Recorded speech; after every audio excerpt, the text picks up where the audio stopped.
class, this is Dr. Brace picking up where we left off on this slide. And just to make sure we get all of the information, I'm just going to start over.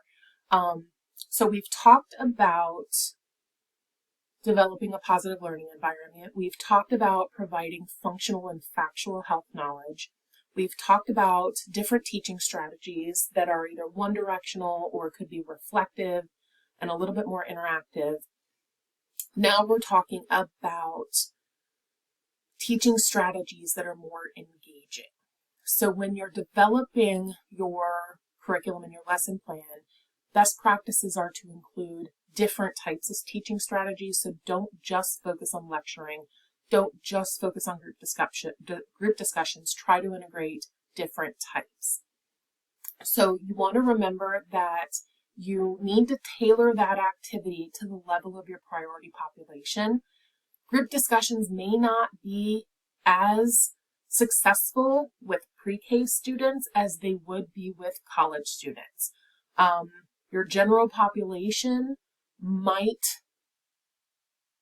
foster group discussion better than your elementary school students. So think about those things and who your population is.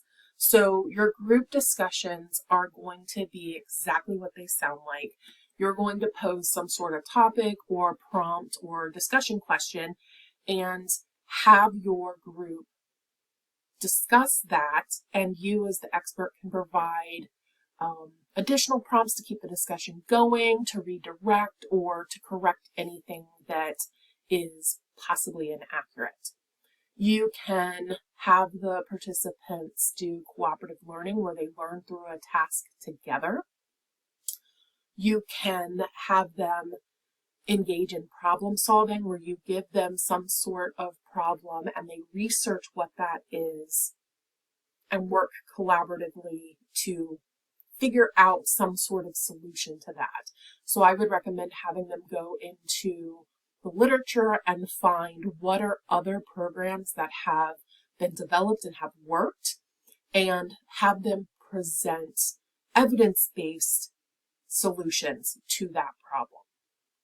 You can have them participate in role playing, and this would be like having someone who is approached by peers in middle school to try drugs. The role-playing activity in the session would be teaching them different ways to say no and then practicing that so that they have increased self-efficacy to be able to say no in different settings and with different types of approaches.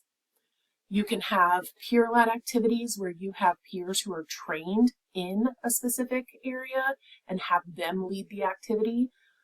Your participants may trust their peers or be more open to listening to their peers than they would be to a stranger.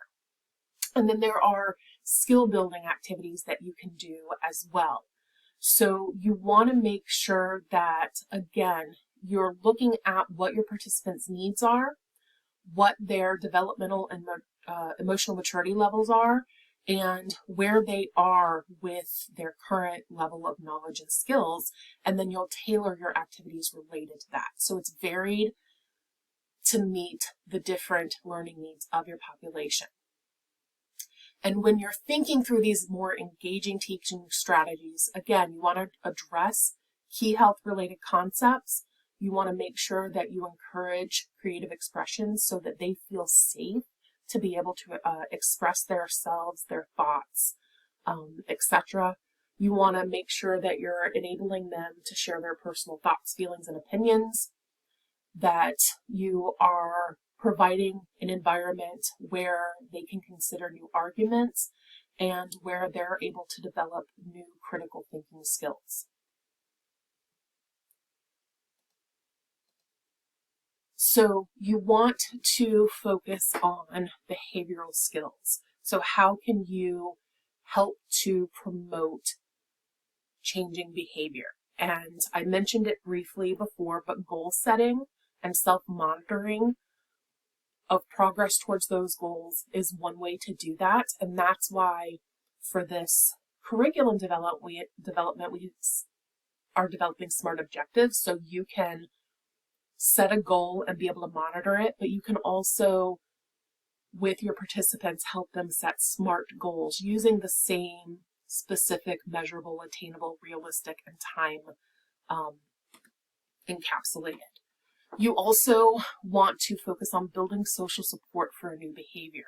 So having people be able to identify who could be providing social support and going out and leaning on those individuals.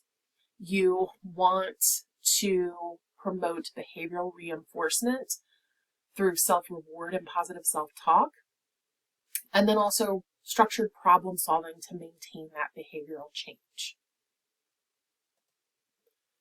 When you are thinking through the activities that you're going to include, you need to align these learning objectives with your teaching strategies. So you'll look at that SMART objective, and if you're focusing on fruit and vegetable consumption, what are some things you could do that can help improve fruit and vegetable consumption? It might be good to have some content from lecture where you're teaching them about the health benefits of fruit and vegetables. Depending on your population, you might have to teach them different types of fruits and vegetables. Some populations may not have access within their community to more than your traditional apples, oranges, and bananas. So broaden their horizons. What are some other types of things that they can consume? So that could be part of the lecturing. You can incorporate taste testing with that, where if you're providing things that aren't very common within their community, have them taste things so that they're like, oh, I never had a kumquat, that's delightful, that kind of thing. You could have them research information related to fruits and vegetables and then journal it and plan in their journal on how they're going to incorporate that into their daily diet. So by teaching them about the nutritional value, where to find fruits and vegetables, helping them see, what tastes good and what they may not like, having them research and journal, that can help promote them towards adding more fruits and vegetables into their diet. So your SMART objective might be to have an increase in adding one fruit or vegetable to the diet each week for 3 weeks. And that's something you can measure. Your strategy will be those activities you do to try to inform them about the nutrition, help them understand, what tastes good, what doesn't for them, have them research it and journal and plan for how they'll put that into their diet.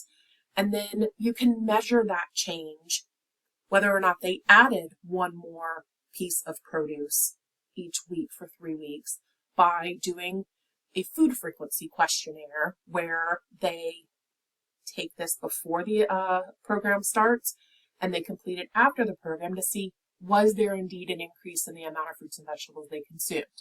You also could measure that with reviewing their journaling to see what they tracked with regards to what they were consuming. So those are ways, that's one example of how you can link a SMART objective to the strategy, to the measurable outcome. Another example would be you want to promote self-efficacy to say no to drugs. So if your objective is to increase self-efficacy to saying no to drugs, that's what you're wanting to measure, is that change in self-efficacy. So how are ways you could promote self-efficacy? This is where you go into the theory and you look at, okay, what theories are including self-efficacy? What are the strategies that theory discusses that can promote increasing self-efficacy?